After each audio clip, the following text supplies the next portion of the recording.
You've been hiding in the shadows way too long. You always thought that you were weak, but babe, you're wrong.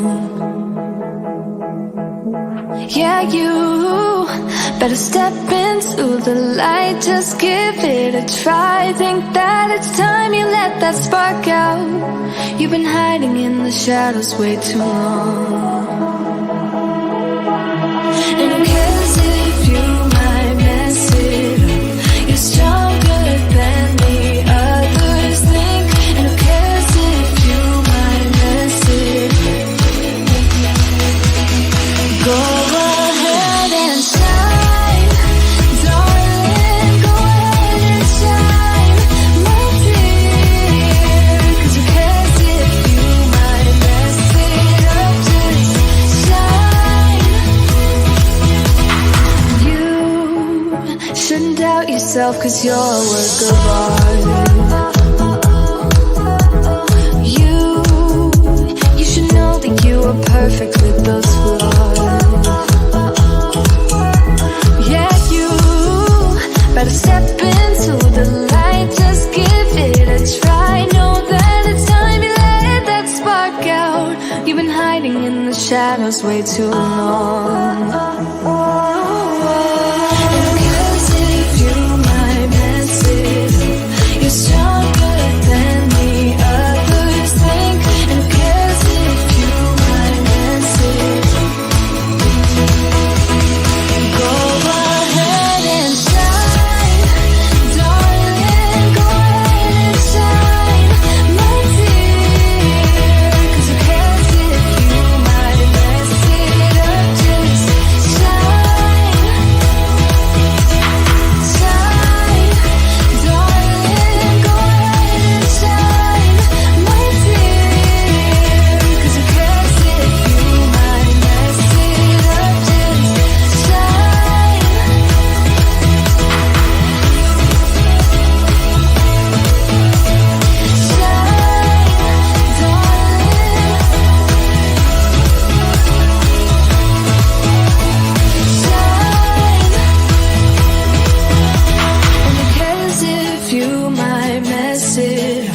You're stronger than the others think. And who cares if you might mess it up?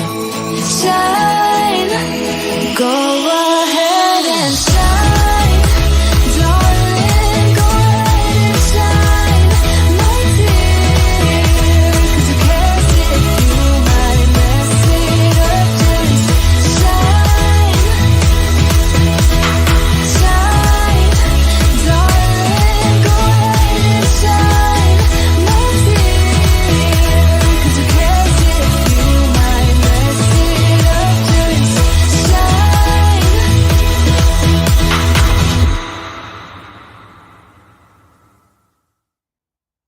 Hello, everyone. Welcome to A Turn of Events, where we help put a positive spin on the future of your business. I'm Annette Nath, the CEO and Creative Director of Nath Productions. I'm just so excited about my next guest. This is going to be such a great conversation. You will not want to miss this. If you are a wedding or event planner looking to start your own business, or you are struggling in your current business, join us over at my Facebook group at Event Planner Society. A lot of great people over there, great information I'm sharing, lots of tips to get your business started and be successful in your wedding and event business. Okay, so we are going to talk about how business relationships help you grow. Very, very important. I could not be where I'm at in my business without it. Brian Worley is going to join us, and he is a transplant from Los Angeles to Atlanta. He is the owner and creative director of B. Worley Productions. Brian brings an arsenal of high-profile event experiences to Atlanta's premier design company. With over 22 years of experience in the business in wedding and event planning industry. Brian was named Harpers Bazaar top wedding and event designer in the world. This extensive background of event production, coordination, design, and hands-on know-how has allowed him the opportunity to produce events ranging from top entertainment networks, corporate clients, celebrity and high-profile weddings, premieres, so much more. He's also done events for American Idol parties, the red carpet, Teen Choice Awards. I mean, it just goes on and on. Prince William and Kate Middleton. I mean, Brian, this is amazing. It's so exciting. Thank you so much for being with us. Well, thank you. Wow. Yes, I'm super excited to talk to you. Well, So thank why don't you tell us a little bit how you got into being a wedding and event planner? Oh, that's such a crazy story. I moved to Los Angeles when I was to do my internships when I was in college. I mean, I was social chairman for my fraternity. So then I moved to LA and was just trying to figure out what it is that I wanted to do. Right. And I was working at Banana Republic and met a guy who did events. And obviously, when you're in LA, you're kind of work multiple jobs and everyone has side hustles. Yes. So, and you're not making a lot of money. And I was also working on production jobs as a production assistant. So I met this guy and we just started talking and he did events. And so I started working with him and then just got more and more into a field that I didn't even really know existed. And from there, it's just kind of, all the things that I wanted to do started to happen. And I've traveled all over the world doing events. I've met incredible people doing events, made incredible friendships from doing events. And it's just one of those things that honestly, I had no idea was even something that you could, make money on, obviously back then, because you mentioned how long I've been doing it. Yeah. So it's obviously evolved and the industry has gotten bigger and bigger. And, it's $1 billion industry and I'm sure it always has, but I think that back then it was so new to me and it was foreign to me. And now it's just seeing the world and what it's done is really fun. So yeah, it's definitely changed my whole, perspective on things, but it was one of those things that I didn't even know, like I was in Hollywood to, make it in production. And now I ended up getting to host some TV shows. And through that, one of the producers was like, you do what I do. And I was like, yeah, we produce events similar to a TV show. We just use a different set of vendors. So it's how you grow your business. Right. Well, that's so funny because I kind of had the same background. I moved to LA when I was young and I was dating someone whose cousin was married to Sebastian, one of the brothers that owns Sebastian, the hair product company. Okay. And it was Christmas. We're sitting around the Christmas tree and having drinks and we were at their house and he was looking for an assistant. And I had, done events just as a teenager and I was the one who always put all the parties together. But like you, I had no idea that I could make money doing it. So I got in and started doing events, traveling the world with Sebastian, the hair product company. But 5 years of the same thing over and over, I got a little bored. And then I was living in LA at the time, 17 years I was there. And, you just can get into production work. So I got into production, it's easy there because you're in the mix of everything. And that's how it started. It just went from going into production. Then I moved to New York and I thought, I want to start my own business. But again, I still didn't think like I could have my own business. The economy crashed in 2008 and I was bored to death. I just finished college. I went late in life and I was working for this commercial real estate company, running their events and the director of operations. And I was just like so bored with like that 9 to 5 thing and checking, I had to be back from lunch and I couldn't stand all that. So I just thought, I'm going to start my own business and boom, it just took off. And 14 years later, here I am. So I, like you, it's kind of the same situation and you just fall into, and I've grown, I've seen the industry grow so much. I think that's also too because of social media. We're able to see like everything that's going on, which in one sense is great, but in another it can be so overwhelming. And you just kind of have to stay in your lane. And well, I think it's also access to like products, design elements, and decor elements that are so much more available to us now. It used to be you have to really create things and scout things out and find it, and now everything is so abundant, and you can just have a whole party pretty much delivered from Amazon or something like that, where it's completely changed that whole trying to search for something and now it's available to you. I know. It's great. It's great, but it is tough for new planners coming in and underpricing themselves. I know a lot of my colleagues have issues with that because it just kind of it messes up the industry, but that's a whole nother subject. But anyway, so let's talk about given the nature of the event industry, how crucial are strong business relationships for success in this field? Well, I guess there's two parts to that. Is it your business relationships with your vendors, or is it business relationships with your actual clients? So, Right. both are crucial. I mean, you are only, they always say you're only as good as your last event, and it's your vendors that help make you look good, but it's also your clients that are always referring you and that are they're your business card. Right. So every event that you do, I always look at every event as the opportunity to showcase what I do, but every person in the room is also a potential client. So you have to look at it where you have to always be kind of on your best behavior or put your best foot forward, because if you mess up or something goes wrong or whatever, then everyone knows, because you have a captive audience that is always, that they're there for, you have a captured audience for a very short amount of time, Right. that is looking at everything. And there's nothing better than walking into, a wedding and just standing by the door and having everyone go, wow. I Like, know. that's the best part of our job. That's the best part.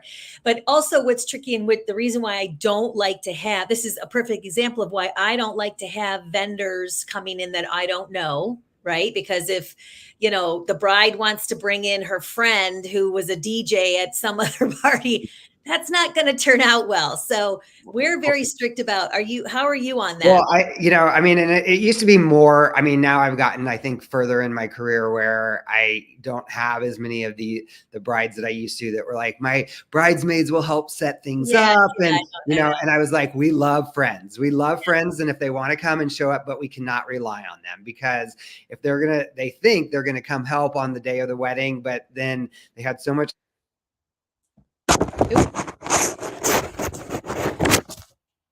that are going to be helping us supposedly set up so that you can save some money. So that is definitely one of those areas where we love friends, but we are going to make sure that we are staffed appropriately, because if your friends are not able to show up or don't have the ability to do what needs to be done, then I'm never a fan. It's always been and it represents your business. Exactly. Totally. So if you're, like you said, they're coming in and they're looking at this, wow. And if something over here messes up, they're going to look at you and think it came from you. So exactly. I never like to have that situation. And we do on occasion, I have to, like, if it's a DJ and I look into them and make sure that they're great. And, I'm very picky about that. So I understand it, because we've had, situations where I think once or twice it happened, and it was very minor, but it's an eye opener. I think it happens a lot also with photographers and videographers. A lot of people are like, I have a friend who's a photographer or a videographer. And I think that is that space where it happens a lot more than, anything else. Which for me, listen, I'll meet with the videographer and the photographer on site. I don't want them like all up in people's faces, and I want them to be in the background so we don't know that they're there, but they're taking some great stuff. But what I do is I'll bring my own photographer in and do some new, make sure I'm getting the shots that I need, because I don't know, listen, I can look at their pictures of what they've done before, or they might not even have it. So I always just make sure that I'm going to get some great pictures for myself and bring in. It's worth the money to spend to do that, because you put all this work into this event and you want to showcase that. So that's really important. Okay. So can you share an example of a particularly impactful business relationship with a vendor or partner that significantly contributed to the success of an event or project? Oh, I think when you're having something, custom made or built, that always is a very specific thing that a vendor is very crucial to, that you trust, know will be able to deliver, make it happen, execute for you. So, I mean, I've had a lot of events, and you get into that space where, brides or a client want something very custom. I just did an event last year where we had to take a old office space for a client and we had to turn it into a spa for a corporate client. And so it was one of those things where you look at a space that is clearly not a spa, And, Right. we transformed it and Yeah. it looked amazing, but you kind of have to look at it as like turning old offices into treatment rooms and turning, a cafe from a conference room. So, and figuring out how you're going to get water and power and all those kinds of things. So, the vendors that I had that came in, we really had to work together to make sure that we were able to fulfill the client's dream and create this spa out of a space that was essentially an office, Yeah. an office. Yeah. Yeah. I mean, your vendors are so important. It's very, listen, I can't do what I do without them. So, No. they, like you said, they make you look good. So, it's really great. So how do you approach, and nurture relationships with clients, and how does this impact the success of future projects? I think we touched on that a little bit, but if you want to. Well, I mean, I think that, your clients are your lifeline, and they are, who is one, paying you, and two, you want to have that relationship with them. There's definitely people who, sorry, it's dinging and I don't know how to, I tried it. I shut it off. It's, I don't know. Sorry. Ding, ding. These Ding, are ding. ideas. They're ideas. Those are They're just ideas, all exactly. the ideas. I'm just getting ding, ding, idea. Um, so I think, my clients are, I love my clients. I think that now, and you get to a space where I think it's important that your clients, you want them to be your friends, but you also have to keep the business side of it. But, especially I think when you're dealing with weddings, it's so much more personal. So you're really spending a lot of time. You're kind of like a hairdresser.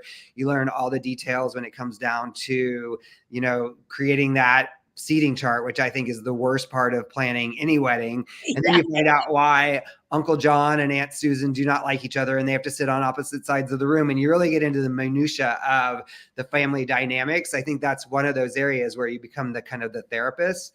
But your clients are literally the ones that hopefully will refer you, as I said earlier, to their friends and are the lifeline to your business. But your clients are also the people that you want to make happy. I mean, like I am at a point where I know that some of the people are just not the right fit for me when I meet with them. And, it's hard because we all want the business and we all, we live off of being paid for what we do. And it's important to be paid for what you do. But you also, I found that as I kind of turned the whole way I thought, and it really happened in 2023, is I started off the year and I was like, I'm going to do 10 events and 12 if I like you. I did 44 events last year. Oh my gosh. Well, I liked a lot of people, but it was weird because I had this whole mindset where I think that as I've gotten older and I came out of COVID and was so busy, and I really kind of like turned the way that I was like working and the people that I wanted to work with. And I just put it out there. It was a very strange thing. And I think, they say, if you build it, they will come. Literally, I put it out there and I was like, 10 events, 12 of I like you. Clearly I did like a lot of people because I did a lot of events and I did a lot of really great events. And I also got to travel the world and do amazing things. And I had an amazing 2023. I was exhausted, but my clients, I really put it out there and I changed the way that I kind of thought about not having to everything be about money. Yeah. And really, it used to be you're struggling, and especially when you're first starting out, and it's so much about like, I need the money and I need to take this job because I need, even if I don't make the money that I should make. Mm-hmm. And I kind of just changed that whole mindset. And, you win some, you lose some, and you make more money on some events. And I realized that it wasn't so much about the money. It was about the relationships, and it was about the people that I wanted to work with. And I had honestly some of the most amazing clients last year that I loved, and I'm still friends with them. And I hope they're watching, and it's fun to see when I like posted that I was going to be doing this yesterday. And so many of the brides that I did their weddings last year, and the brides that I'm doing their weddings this year, they see on the story, and like, it gives you kind of like this really nice, like warm feeling that you now have this relationship with these people, and you want it to carry over into more than just the wedding day. And I don't know, I had a client or a bride who is getting married in April, and I was home in Texas. She lives in Texas. She's getting married in Atlanta. And so when I was home for Christmas, we went out to dinner, and then we went out for a drink afterwards with me and her fiance, and we had the best time. And I think that there is that space where your clients, they're your clients, but they can also be your friends. And you get to a point where we're in a social industry. So it's all right to kind of blur the lines. But it was really fun. So, I mean, like, you just it's just the mindset. And I think I turned my mindset around so much for 2023, and what came from it was amazing. Yeah, that's a really, really good point. The same thing happened, after COVID and we all shut down. Then I got slammed in 2022. Took, like everybody that couldn't do their events for 2 years moved, and then new one. I thought I was going to die by the end of the year. And I was like, that's it. I'm only doing a certain amount. I did the same thing. I was like, I've been in this too long. I don't want to be doing this. But I do have, almost all of my clients are my friends now, and some of them who I've done, because we do corporate, social, nonprofit, and weddings. But so I do a lot of nonprofits.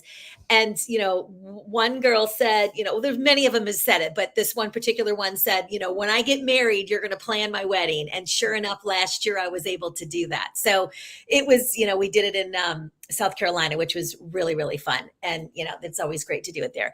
But it was just fun to be, and you become part of their family. Yeah.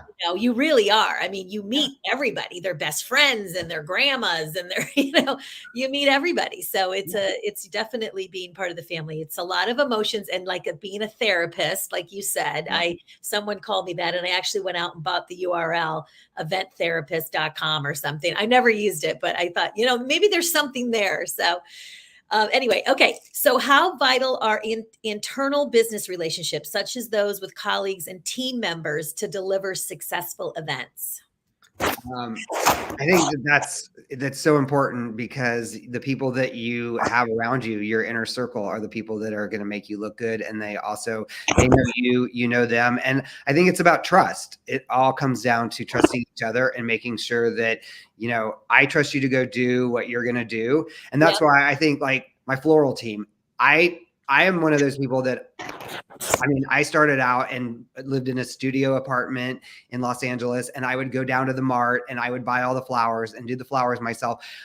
I give florists, like, they have one of the hardest jobs, because flowers are temperamental. You have to transport them. They break so easily. They can die because they need the right amount of water. And that's true. I think that, like, for me, I get to create the overall picture, and I trust implicitly the people that are executing for me, because they are the experts in what they do.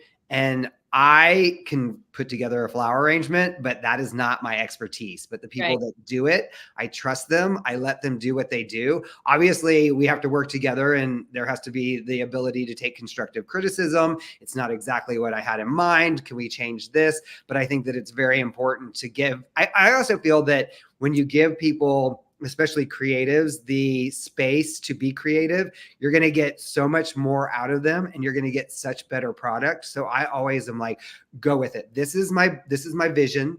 This is what I want. Now you have fun with it, because I think that when they have fun with it, then it makes me look good too, because they're going to have fun and they're going to put more heart into it. Right. And then the heart that they put into it just makes it so much better. And then it just reverberates, if that's a verb. That's right. through the rest of the event. And it just, giving everyone their space to do what they do well just gives you the opportunity to really shine. And so I am not a micromanager. I let people do what they do. And and it also comes with maybe old age and being older as well, is that you have to let go. And when you realize that you let go and you let people do what they're good at, then they're going to shine for you. And that's really important. Yeah, completely. Again, I've had years of this as well, and my brain is fried. And so it's hard I always have my team. Even if they're in their 20s or 30s, I love to include them in all of the brainstorming, like ideas and things. Cause they come up with some new stuff that Absolutely. This is a lot of old stuff going on here. So, Right. I always love to have them collaborate, and they come up with some great stuff, and then we tweak and we talk. And so it's very important to collaborate with your team Right. and don't micromanage. Oh man, I love to delegate. I'm just like the queen of delegating. I just don't want to have to, you shouldn't have to do it all. You shouldn't do it all. Right. Leave And, it to and me. once you realize that, you realize, oh my gosh, life can be so much easier. I know. And I'm still working on, like, as your business grows, your team grows, and that's a whole different kind of management. There's like, I'm very good at that because that's what I do for a living, is managing these events. But it does change when it's internal and it's your own business. I coach, wedding and event planners on how to start their own business. And but still, as you grow, you're at a different level.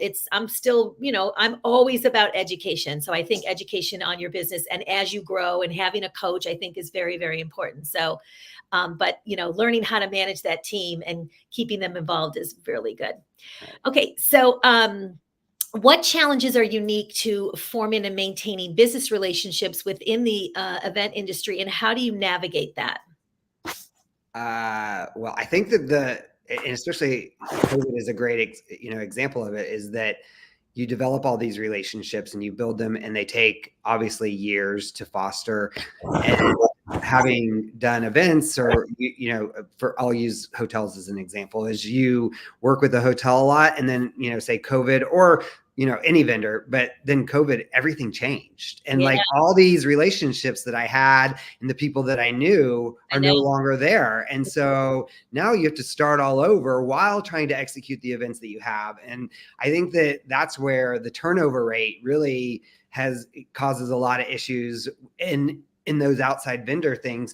And so that, for me, it's always really important to keep everyone that works for me happy, because I want them to stay, and I want the longevity of that. Because if they leave, then I have to start over, and I've got to train someone new, and then you're constantly starting. It's like every time you do a wedding, you're educating your clients on how to do on a wedding. That's why corporate is so much, I would say, easier, because you're dealing with people that do it on a regular basis. But when you're working with a client for their wedding, it's their first wedding most of the time. And for their first wedding, you're educating them on budget and how things kind of, like, you're taking them through the whole process. And every time you do a new wedding, you're starting that whole process over. So imagine having to do that with your staff and your team and all that as well. And you're always teaching. So I think that that's the most frustrating thing, is you build up all these relationships, and with a hotel, and with a furniture rental company, or whatever it is, and then people leave, and then you're like, oh, now I have to,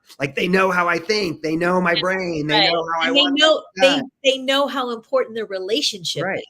Because if you're starting with someone new, I know, because I'm based mainly in New York. We do events all over, but and the Roosevelt Hotel, perfect example. It's a landmark hotel that's been around forever in lots of movies, and they closed down right after COVID. And I was like devastated, because it was great pricing, which is probably why they closed down, but it was great pricing. They had good space. It was a great location. I had great relationships. I was friends with everybody there. And so I got what listen, I could ask for a lot of things, and they would give it to me. And so it always makes you shine. So lots of relations, and the pricing of everything is so enormous now, which wasn't like that before. So we've had to, educate our clients on that. Like, look, it's not going to be, $200,000. It's going to be 400 now. You're in a different, and they're fighting you, and it's a lot more work to find spaces and build those relationships now, because you have to start over. It's kind of a bummer, but and like you said, like, those relationships allowed you to have it domino effects, where you have that relationship with the hotel, which then allows you to have some flexibility with your clients, because you can say, we can make this happen, and that you can make it happen, even if you don't have to go. And it helps your whole, it helps the chain of getting things done, because you don't have to like wait for a phone call to call someone and make sure, because you already know, I know so-and-so at the hotel. We work together a million times. We trust each other. That I know that they're going to do it. I'm fairly certain, 99% sure, that that's not going to be an issue. But then you go into these, and when everyone's new, you're like, oh, great. I know. Everyone's new. Got to start over. And we're all new. And the problem is they can't give you, I usually like to go right to the directors, the Right. VPs, because I can't wait for answers. They don't know the answer. So they have to go to their boss and then they have to, it's a little bit of a struggle. It is much more work when you don't have those relationships and they've left. And I totally get it. And I'm feeling the pain because I'm kind of going through that right now with a couple events. Just starting over and, the client just won't get it. Like a lot of times they just don't understand, why do I have to pay $500 a night for a sleeping room? Well, that's the time of year that you picked and that's what the price is. I can't do anything about that. So, it is a little bit of a struggle. So with the constant, evolving landscape, the constantly evolving landscape of events and experiences, how important it is to adapt and change to stay ahead in the industry. So I think it's funny. So this is kind of an interesting question, because I think it's funny when it's 2024 and I see all these people putting, trend, the ins and outs for weddings in 2024. Yeah. And I always think it's funny because, who am I to tell one of my clients that something that they really want and have had in their heart is no longer in style because I'm putting it on my Instagram, So I think that you're always, you want to be aggressive and progressive, obviously, but at the same time, I mean, I've done plenty of weddings and events where they weren't what I would, they made the client happy and they're not necessarily something that I would want and to put on my Instagram, and it won't show up in my marketing materials or on my website. But you know what? At the end of the day, not every wedding has to be a showstopper that's going to be Instagrammable or is going to be whatever. So, I mean, we can look at trends, and I mean, I think trendiness, or it's now the Pantone color of the year, and now that has become like, what are we doing about the Pantone color? And I just think it's kind of funny that that we're putting out these lists that say this is in, this is out, when it's like, who am I to tell my client that they really want this? Do it. Like, I'll do it for you. I'll figure out, I'll shoot this part of the room instead of this part of the room because this part of the room is deemed, out and not in anymore. But this part is, well, I mean, we'll just do quick edits and tight shots of something. But so I think that it's really subjective, and, that obviously trends have changed and things are coming and going, and crystal, dripping crystals was like a thing back in the day. And now it's no longer a thing, and much more clean and crisp and all that good stuff is. But, I just think it's kind of funny. And we're putting out lists that say this is in, this is out, and who cares? Like, it's their wedding or it's their event. So let them do what they want to do. Right. I agree. And I say that to almost every single bride. Listen, this is your wedding. They're like, so can we do that? I'm like, we can do whatever you want. Right. I'm going to advise if I think it's not going to, like it's going to be a hazard or something like that. Right. Or it's going to cost a lot of money to do that. But we can make it happen. Right. It's going to cost you $50,000 if you want that. But, and then they change their tune. Or, listen, a lot of times I don't want to we're not about the DIY thing. It gets to be, I've kind of gone beyond that thing now. I just don't want to have to be, making centerpieces. We do on occasion, if it's something easy, we will kind of get together and for a nonprofit and do something like that. But, I'm not doing stuff like that anymore. But, what was the thing that I wanted to tell you? So, so it's again, I think what's important about staying ahead in the industry is just kind of knowing AI is kind of very big now, it doesn't necessarily have to be the trends, but what's new, what can you incorporate into your wedding or event or fundraiser or whatever that looks like. So I'm a education junkie, and I love to learn and, be on top of things. And I like to just learn them at the top level and then kind of oversee what it looks like and then send it off to someone who's an expert in that area, because I'm obviously not going to, be putting, building things and stuff like that. But it's always good to kind of be, on top of what could be possible Mhm. right? But just having those connections to make it happen. I mean, you always want to know what is new and what's available. And that's also really important for, so there's in Atlanta, there's a guy who has, this really cool new dance floor. Well, it's his job to make sure that we are aware that there's what's out there, because that gives us the ability to say, hey, to our clients, this is new. And so it's that relationship that we keep going back to, Right. that is, they're keeping us in the know. Or say a furniture company has, they send out and they say, we have this new furniture, we have this new line, which they're not going to be buying something that was like those curved curly couches with the Yeah. boys like things. They're going to be buying something that's very modern and clean lines. And so those are the things that you're going to start, like I would start incorporating into my design decks for my clients. And then I wouldn't show them those old couches or whatever, because I'm trying to keep current as well. And I'm also pulling inventory that is also new and modern. Right. But I've been saying it to my clients forever. I was like, I always say, it's not your mom's wedding and it's not your grandmother's wedding. It's your wedding. So break tradition and do what you want to do. You can, if you don't want to have,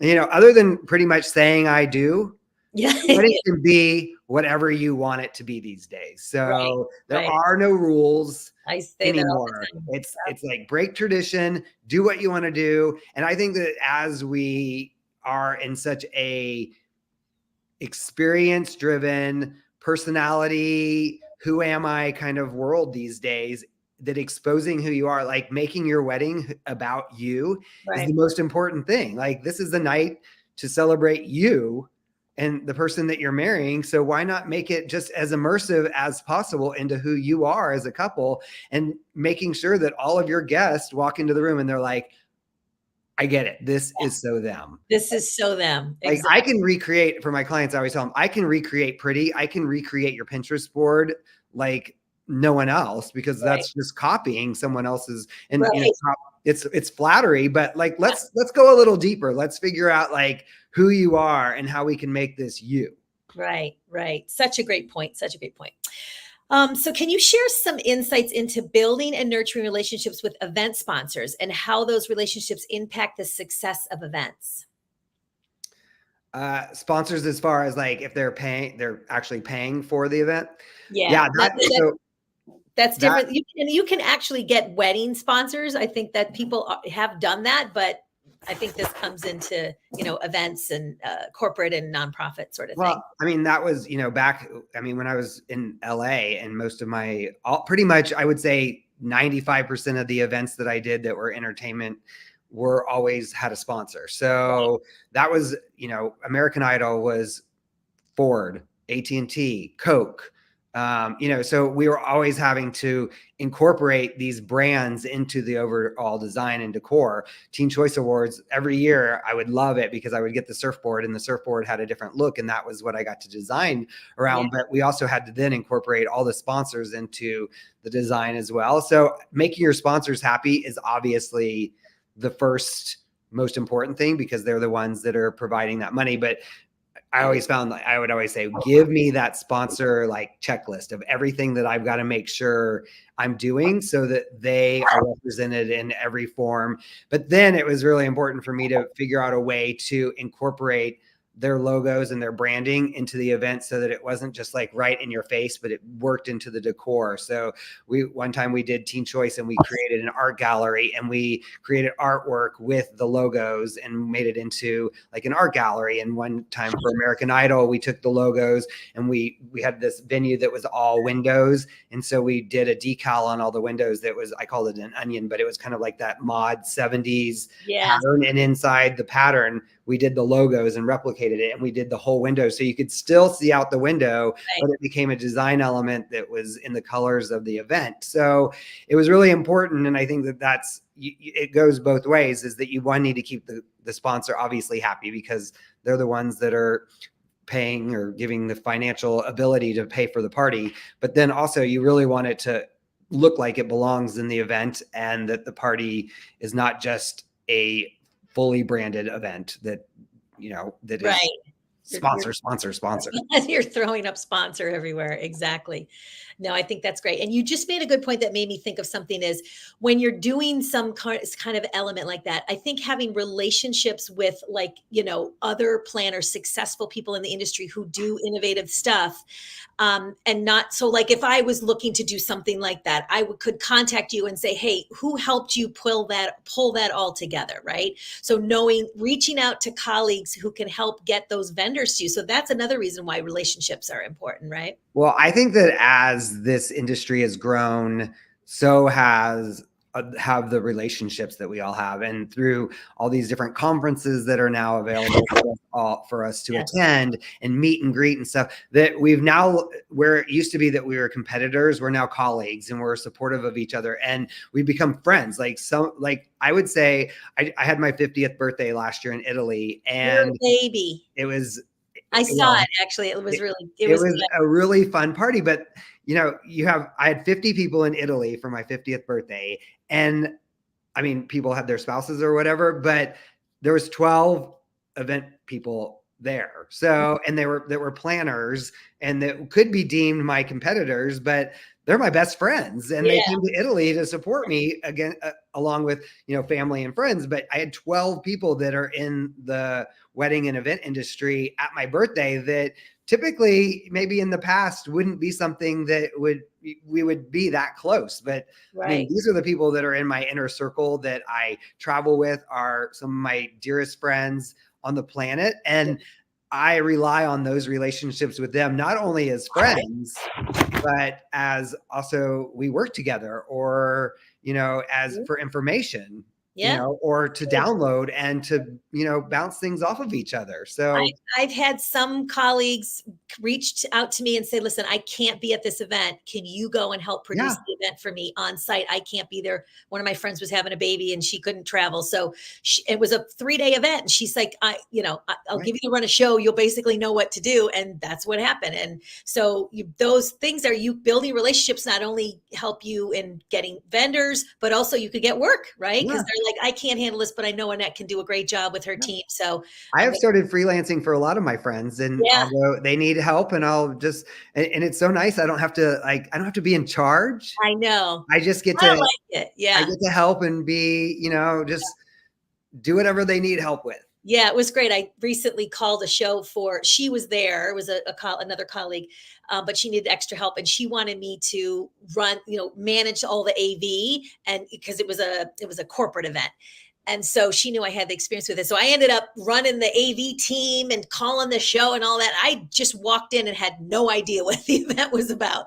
So it's a little tricky, but it's kind of nice not to have to run around and make sure. They were running around like crazy doing everything else. I was just sitting at the AV table running the show, right? Yeah, so it was kind of nice. Yeah, it's kind of nice to do those once in a while. Well, and you also get to see what your friends, colleagues are also doing, because of course, it's like free education that they're paying you for. Totally. Yeah. And you mentioned attending events. Our industry has a lot of great events to go to. Those are great things to go to. They have the education piece, but they also have, and I need to start doing that more this year. The problem is every time I want to go to a great one, I have an event, so I can never make it, but I'm going to try to do that this year, because I know a lot of people in the industry, but I don't get to see them and hang out with them. So that's the part. I always call it wedding camp. It's all about reconnecting with people, and I call it wedding camp. I can't wait to go to wedding camp, because I know. We're going to just hang out and have fun. I know. All right. So I do this lightning round at the end, and I'm going to ask you a couple questions if you're okay with that. Yeah, absolutely. Okay. So who is someone who is inspiring you at the moment, and why? My mom. Aww. She's getting married.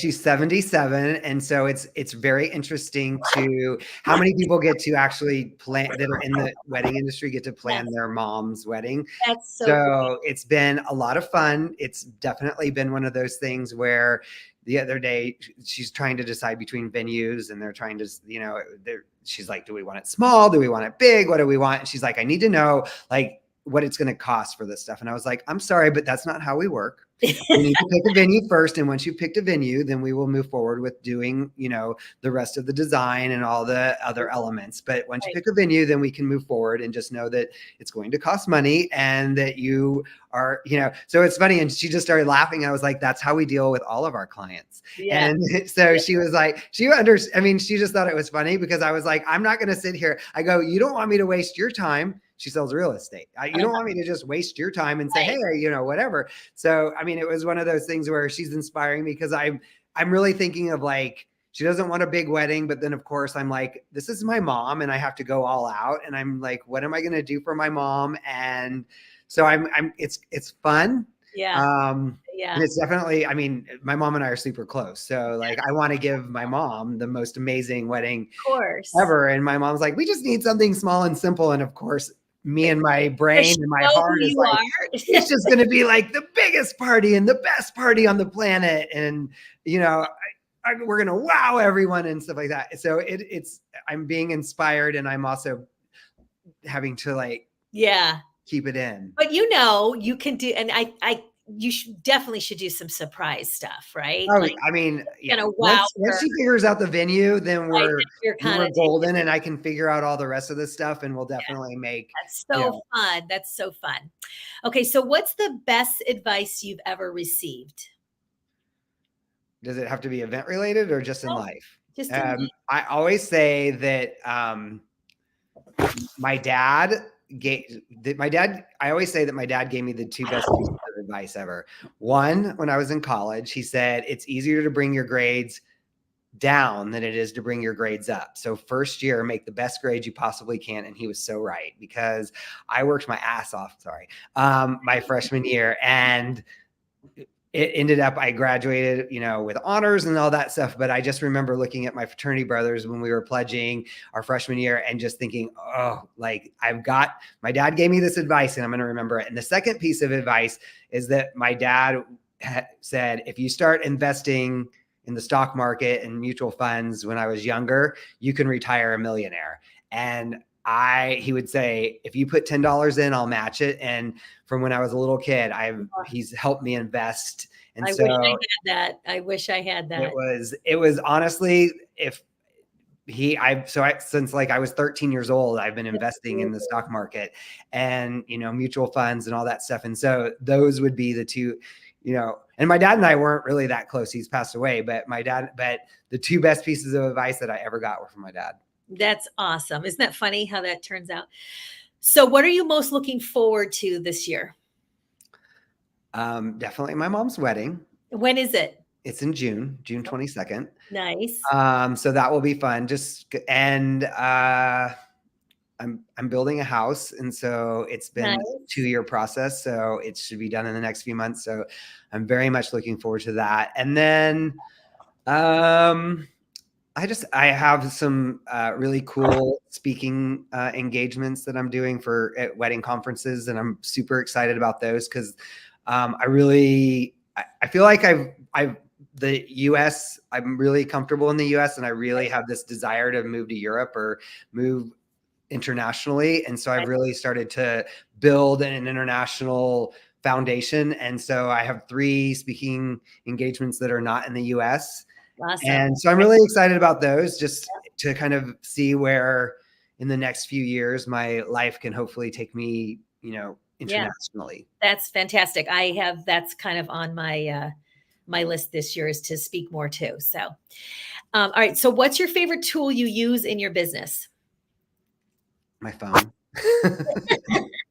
That's an easy one. If I didn't, I look back and I remember when my old business partner in LA and Jamie, she got a BlackBerry, and I never forget. And I was like, I love my Razor phone. I do not. And we'd be together at meetings. And so I'd get on and I'd start sending messages and I'd be like, this is Brian, I'm whatever. Yeah. And I thought, I never want one of those things. And it's funny because now I will sit there and, some of my clients are young, or, and we'll laugh about it because I'll say, oh, back when I first started, I didn't even have a cell phone. We didn't have cell phones when I first started. Cell phones. We had pagers, and, And I remember when I was in college, when I was graduating from college and they gave us email addresses like my senior year of college. And I was like, why would anyone want one of those? I know, isn't that And now I have like 3 different email addresses. So I definitely think that my phone is like the end all be all, like best thing, because it's a problem solver. You have everything at your fingertips. It's amazing. You're It's on almost site. a detriment, though, to be honest. Oh, sometimes. totally.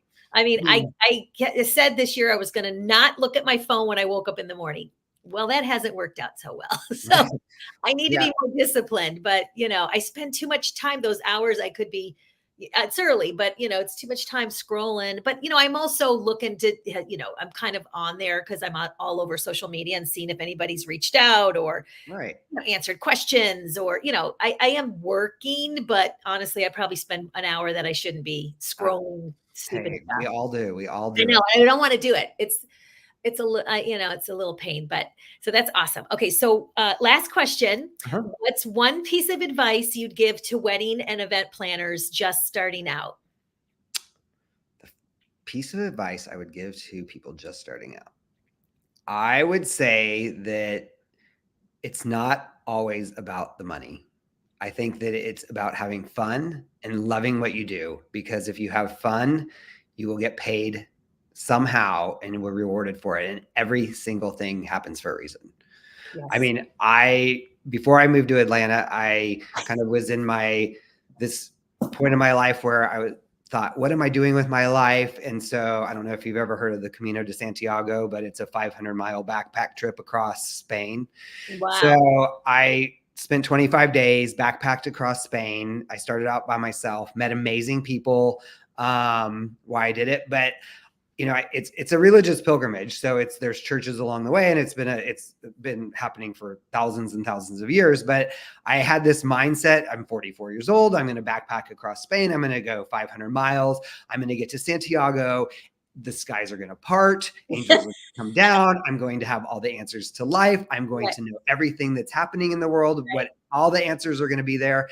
And what I realized was that the two things that I realized were that everything happens for a reason, which is common. I mean, we hear it all the time, but it really does, because they always say the Camino will provide. And, on the Camino, I think it could be technically as God or however you want to look at it. But literally, when you're experiencing this backpack trip and you're just backpacking and you're walking, 16 to 20 miles a day or whatever it is, every person that comes into your life for a reason. And it could be for 30 seconds to give you directions. It could be for a week to help you with something that you're doing. It could be a lifetime for a friendship, but whatever it is, I really learned that everything does happen for a reason.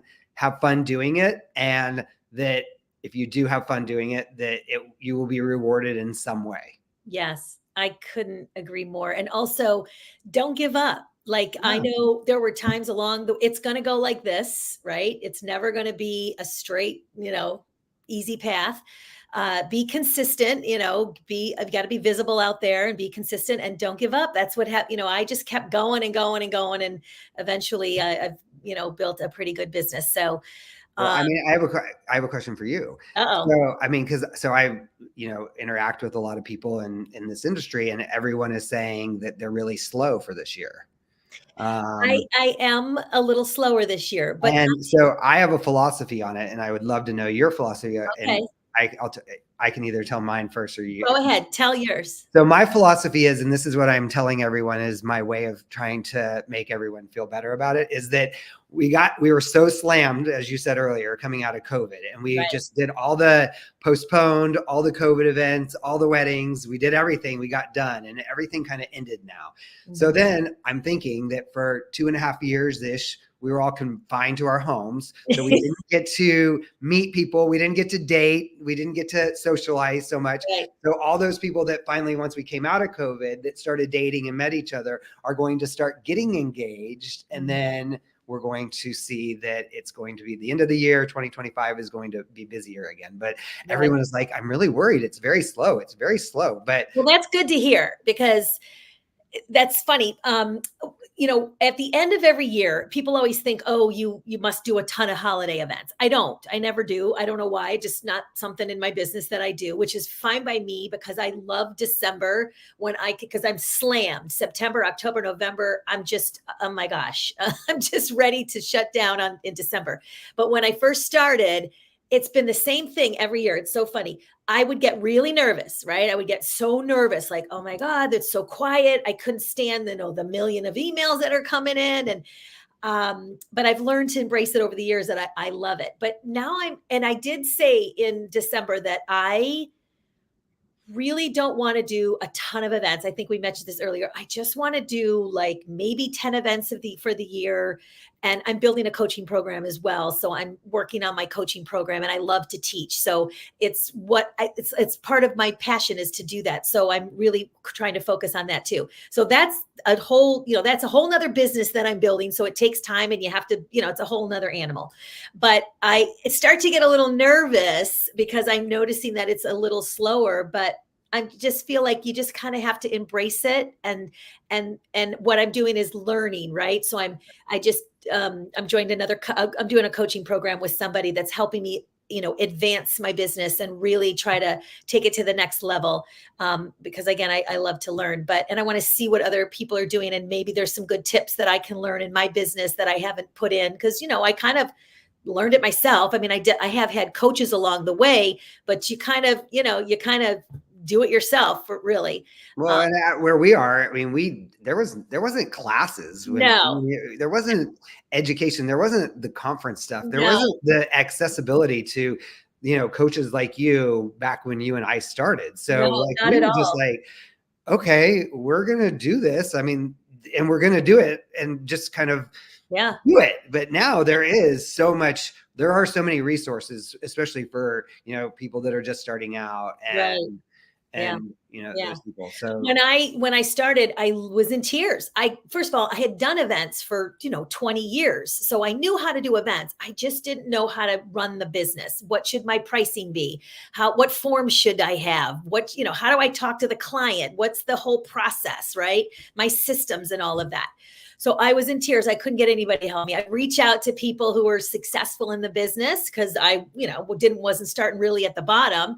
I just needed to know what should my business look like so I can just run it. And nobody would help me. So I knew really nobody would help me. I knew then that someday when my business is going and things are going, I've been coaching one-on-one for about 8 years because people have reached out and said, can you help me? And I said, sure. And so I put a coaching program together for one-on-one, but now I'm building a group program so I can help many, but, which is a different animal in itself. But, so I couldn't get anybody to help me. I finally found someone that would coach me on, the 3 basic things, how to price and contracts and things like that. But, and so you just kind of, there's not a lot of people and it's so silly. But that's when we were competitors. And now I was just going to say, it's so silly but COVID changed a lot of that. I have to say, because when I started this show, when COVID hit, because I thought, well, I got to get in front of the camera so people can see who I am and, things that I have to offer.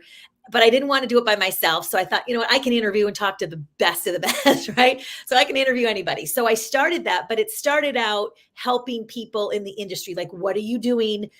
Just because we were all coming together, but we had, happy hours like every night with friends and colleagues that we would get on and talk about what are you doing for your business and how are we going to do this? So of course, we went very virtual. My business turned into a virtual business, but so I think that changed a lot in bringing us together. I do believe that, but I feel like we're starting to separate a little bit just because people are busy and, it's different now. We're getting back to the rat race, I guess. You got to go back to wedding camp.